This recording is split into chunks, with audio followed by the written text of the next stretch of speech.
There is a persistent belief that getting clean, straight lines in a room requires spending hours carefully applying blue painter's tape to every baseboard and door frame. Masking a room eats up your budget and wastes half your day before you even open a can of paint. Worse, relying on it acts as a crutch that prevents you from actually learning the mechanics of painting. You can achieve razor-sharp edges natively by mastering simple brush control and specific rolling techniques.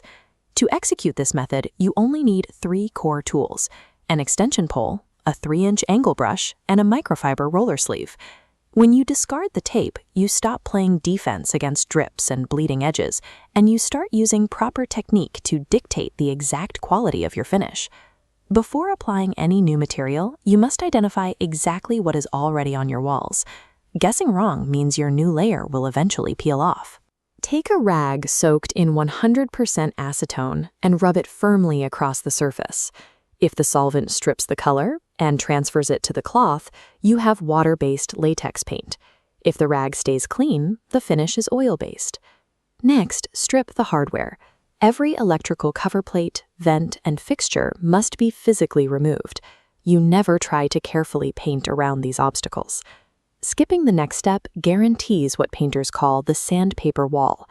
This is a gritty texture caused by painting directly over old dust. Fix this by running a 180 grit radial pole sander over the entire room. You are mechanically shearing those peaks flat to the drywall.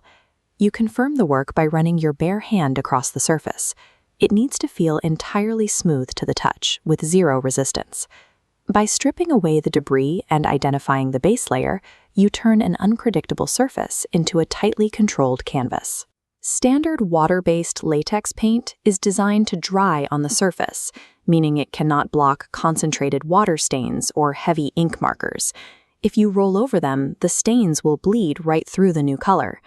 To neutralize those spots, spray them with a flat, oil-based aerosol primer. The oil chemically seals the stain deep into the wall, trapping it permanently so your top coat stays clean. You also have to address structural gaps. As a house expands with temperature changes, joints between trim and drywall pull apart, creating dark shadows. You eliminate these shadows by running a bead of paintable caulk directly into the joint. Smoothing it out creates a flexible, solid bridge between the two materials. Locking down localized ink bleeds and filling structural voids ensures that tiny hidden defects won't ruin the look of your finished room. Now apply the first coat, starting with the cut-in. Load your angle brush and use the heel to fan the paint out along the baseboards. On the first pass, do not force paint into the corner. Drive the brush a 1/4 inch from the ceiling, leaving a gap. Next, roll the walls. Using an extension pole keeps hands below your heart, letting leverage do the heavy lifting. As you move across the room, you have to manage the wet edge. This is the physical zone of glossy, undried paint on the wall that your next roller pass needs to overlap. If you start rolling a wall, you cannot stop until it is completely covered. If you pause halfway, that leading edge dries, leaving a permanent vertical ridge of overlapping texture right in the middle of your room. This first coat is not meant to look visually flawless or completely opaque. Its sole mechanical purpose is to lay down a uniform, wet-bonded base layer for the final coat to grip. Give that first layer exactly 1 hour to dry, and then take a sanding sponge over the walls one more time.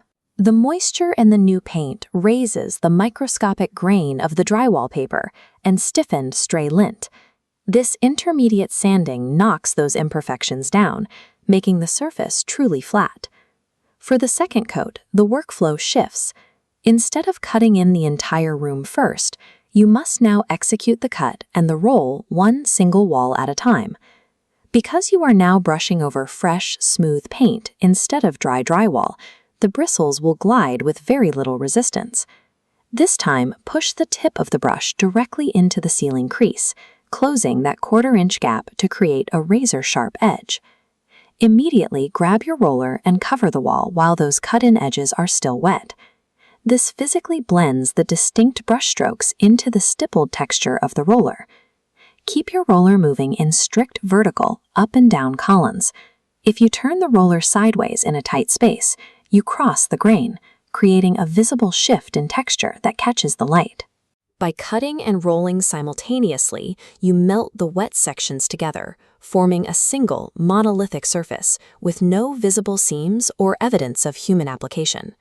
After a couple of hours, the wall will feel completely dry to the touch, but the acrylic resins inside are still soft. The paint hasn't actually cured. You must observe a strict 48-hour mechanical rule. Resist the temptation to hang pictures, mount fixtures, or lean furniture against the walls for at least 2 full days. There is also a 30-day chemical rule. If dirt, fingerprints, or markers get on the wall, do not wash it for a full month. Scrubbing the newly painted surface too early permanently interrupts the chemical hardening process and leaves a noticeable smudge mark. Professional-grade results rely on technical patience as much as brush control. Respecting this invisible timeline ensures the surface properly hardens long after the tools are packed away.